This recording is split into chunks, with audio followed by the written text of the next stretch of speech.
Hello everyone. तो आज हम स्टार्ट कर रहे हैं चैप्टर नंबर 3। चैप्टर नंबर 3 है हमारा current electricity. Electricity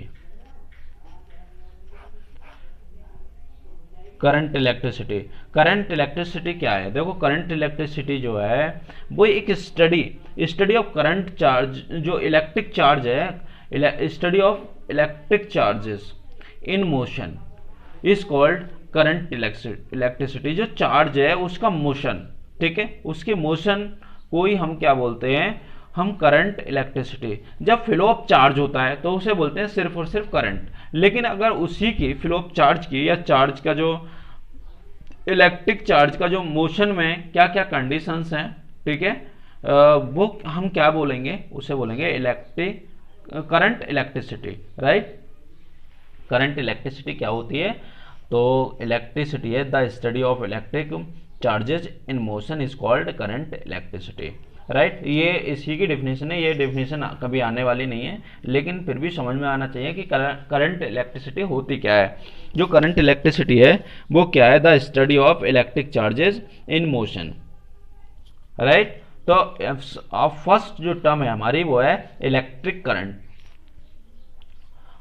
electric current, electric current.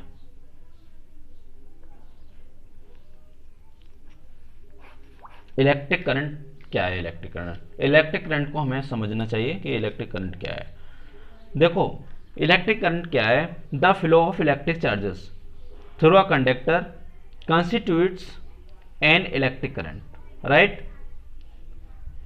और इलेक्ट्रिक करंट आपने देखा होगा, या इसी को इस तरह से भी डिफाइन कर देते हैं कि the amount of charge flowing across the area per unit time is called electric current. तो हम किसी भी तरह से इसको डिफाइन कर सकते हैं। The flow of charge, the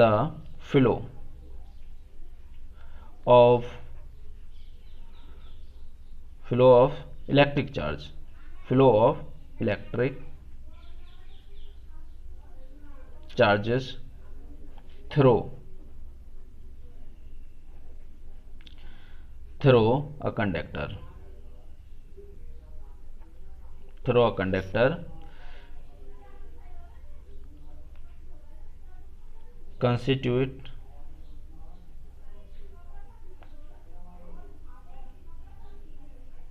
constitutes an electric current, electric current, right. और किस तरह से डिफाइन कर सकते हैं? और इस तरह से भी इसे डिफाइन कर सकते हैं कि the amount of charges, the amount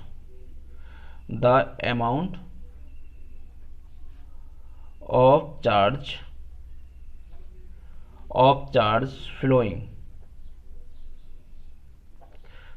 flowing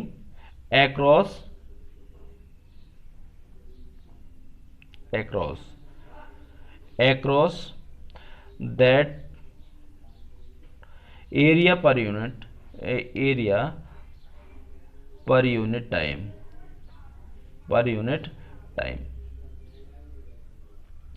यानी एक यूनिट टाइम में जितना भी चार्ज किसी भी एरिया के अक्रॉस फ्लो हो जाता है उसी को हम क्या बोलते हैं? करंट बोलते हैं। The charge flowing per unit time is called current, right. Current denoted by I, right. तो if a charge delta Q, या स्मॉल चार्ज है तो डेल्टा क्यू हम यहाँ पर ले सकते हैं। तो if a charge delta Q passes through an area in time t to t plus delta t, then the current I at time t is given by, कितना हो जाएगा? वो हो जाएगा, देखो, अगर हम इसका रेट निकालना है, या इसे देखो इस तरह से भी हम डिफाइन कर सकते हैं, the rate of flow of charge, the rate of flow of charge, ठीक है, क्योंकि जो टाइम का रेट होता है, रेट ऑफ चार्ज, यही क्या है? करंट है। इफ चार्ज, चार्ज कितना, delta Q, small charge passes through an area in time t to t plus delta t, इस समय से इस समय तक ये फ्लो होता है। Then the current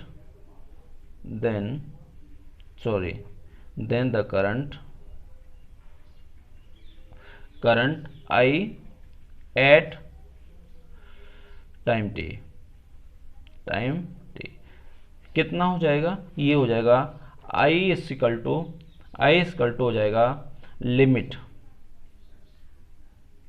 delta t tends to 0, right, delta q upon delta t equal to हो जाएगा dq अपॉन dt, राइट। इसे इतना भी कह सकते हैं। अगर हम स्टडी करंट निकालें, या और क्या कह सकते हैं इसको, अगर हम सीधे तौर पर कहें तो I equal to Q upon T भी कह सकते हैं, क्यू अपॉन टी, राइट। तो इलेक्ट्रिक करंट जो होती है, electric current equal to electric charge upon time, right, ये भी हम कह सकते हैं। क्यू क्या है, charge, where Q is the charge flow and time taken, यानी जितने समय में जो चार्ज क्यू है वो फ्लो होता है किसी भी एरिया के अक्रॉस, उसी को हम क्या कहते हैं, करंट बोलते हैं, right.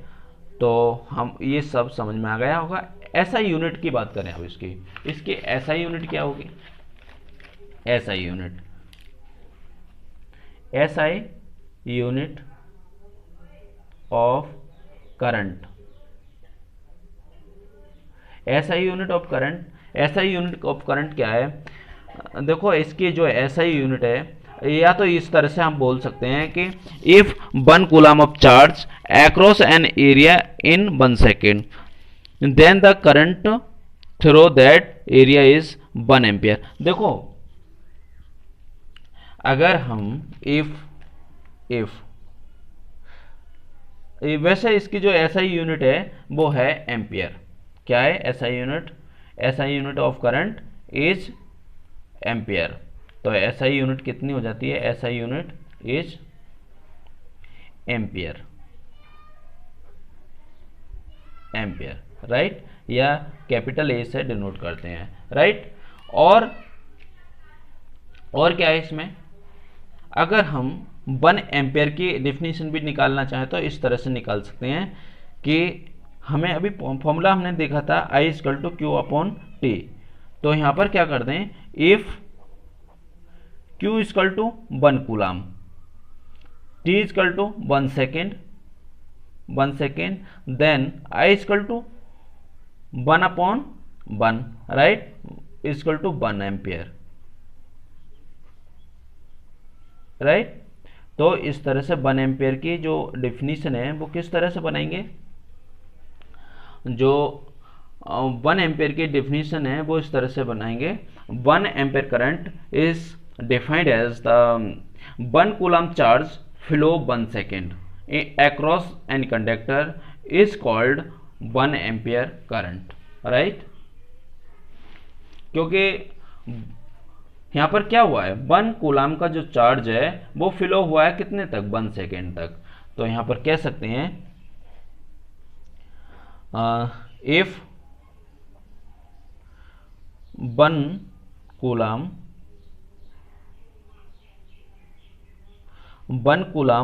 of charge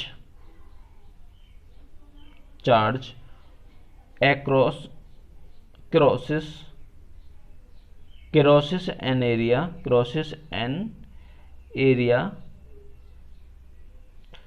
in 1 second, 1 second,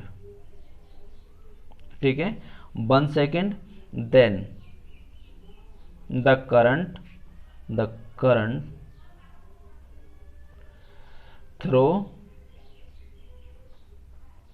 that area is 1 ampere, 1 ampere. ठीक है, मैंने यहाँ पर शॉर्ट लिख दिया है 1 एम्पियर, राइट। तो आप 1 एम्पियर की डेफिनेशन को भी यहाँ पर डिफाइन कर सकते हो।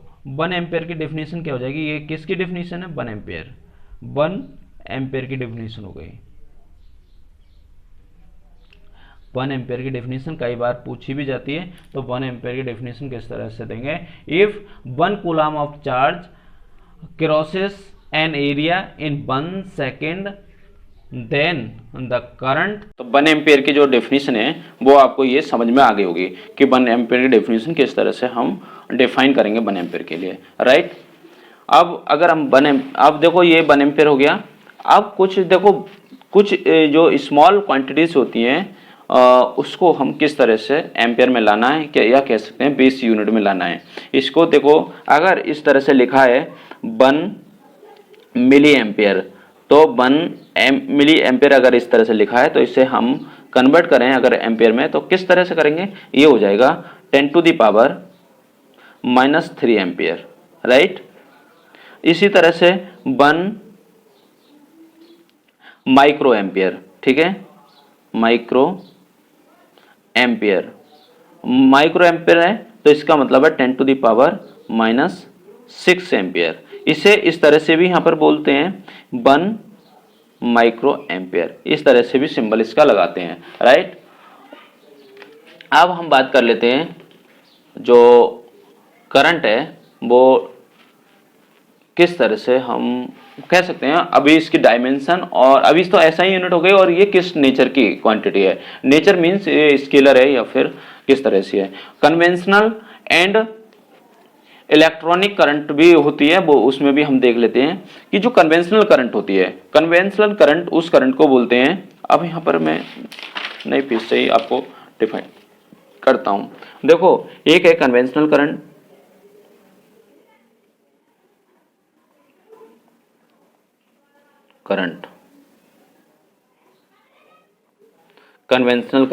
कन्वेंशनल करंट वो करंट होती है जो कि यहाँ पर कोई भी एक कंडक्टर है, ठीक है, और कंडक्टर में पॉजिटिव जो आयंस हैं, positive ions, right, positive ions की जो डायरेक्शन है वही क्या है, करंट की डायरेक्शन, ठीक है, ये क्या है, डायरेक्शन ऑफ करंट, ठीक। तो कन्वेंशनल करंट को हम क्या बोलते हैं, जब कन्वेंशनल करंट होती है तो जो positive direction of positive ions है वही डायरेक्शन किसकी होती है, करंट की होती है।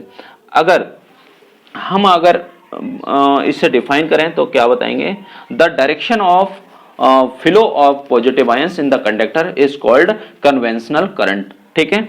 The direction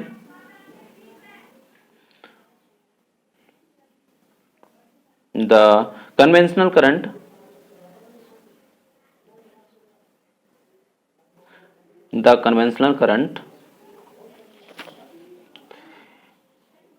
is the current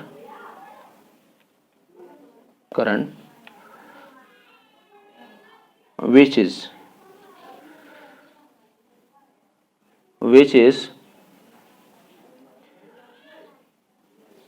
produced by the flow of positive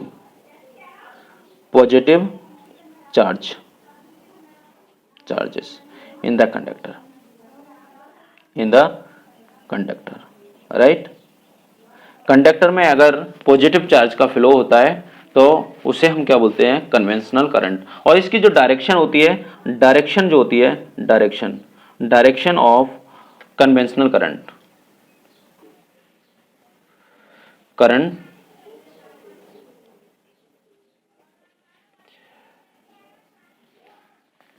जो डायरेक्शन है वो किस डायरेक्शन में होगी, सेम एज द डायरेक्शन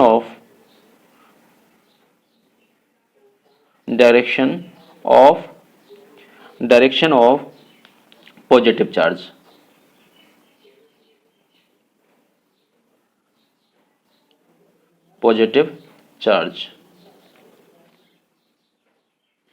जो पॉजिटिव चार्ज की डायरेक्शन होगी वही कन्वेंशनल करंट की भी डायरेक्शन होगी। फिर है इलेक्ट्रॉनिक करंट।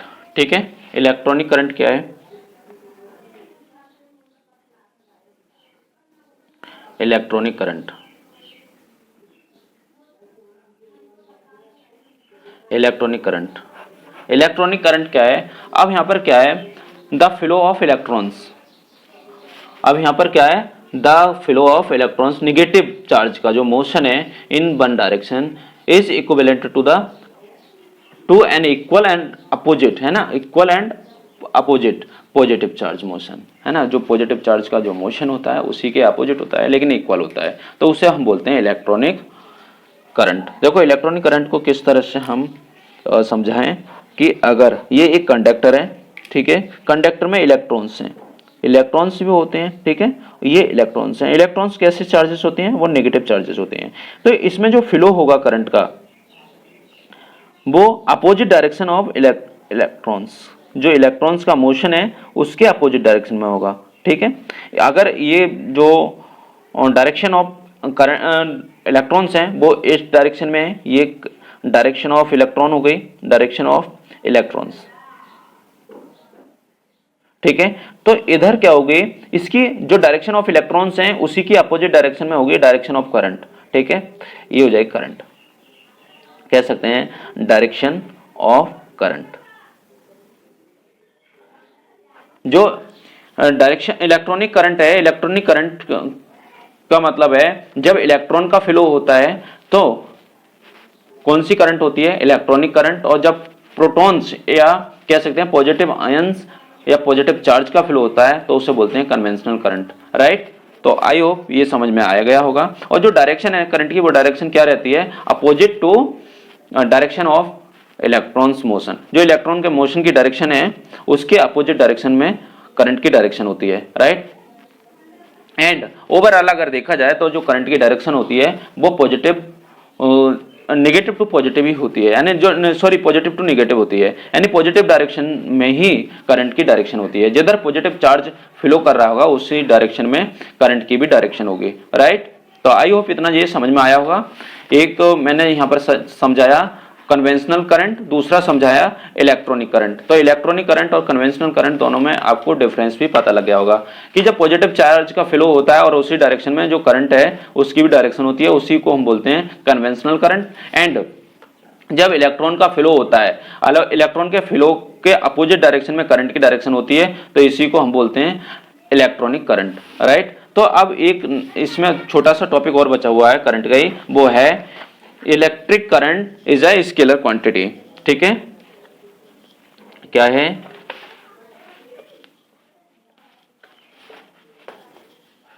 ये है electric current is a scalar quantity.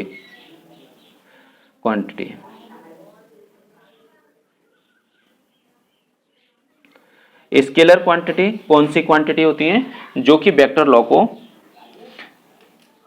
Follow ना करें। ठीक है, स्केलर का मतलब और क्या है? देखो यहां पर है स्केलर क्वांटिटी वे क्वांटिटी होती है जिनके पास सिर्फ और सिर्फ मैग्नीट्यूड होता है, डायरेक्शन नहीं होती है। Which quantity has only magnitude but not direction, that is called scalar quantity. और वेक्टर क्वांटिटी जो होती है, vector quantity which quantities have magnitude as well as directions. Right, magnitude और डायरेक्शन दोनों होती हैं तो उसे हम वेक्टर क्वांटिटी बोलते हैं।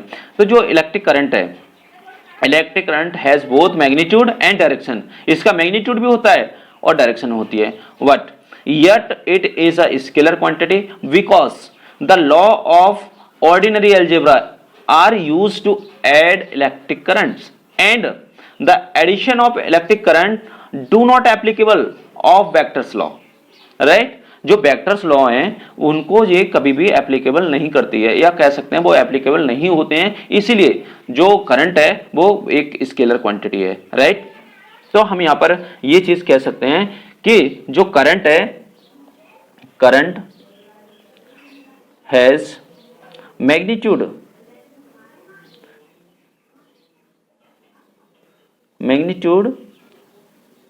As well as as well as direction, direction भी होती है, ठीक है, डायरेक्शन भी होती है। yet it is a scalar quantity, scalar quantity. Scalar quantity क्यों है? स्केलर क्वांटिटी इसलिए है because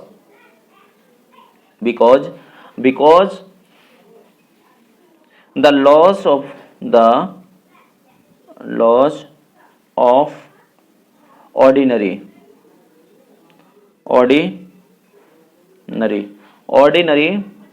algebra are used to add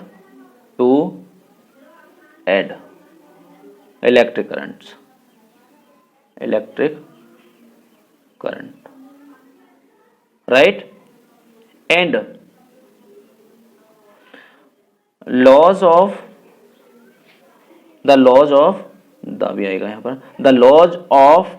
vector addition are not applicable, right?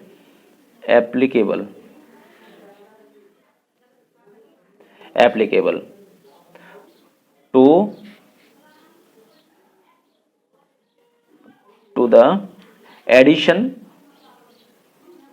of electric current,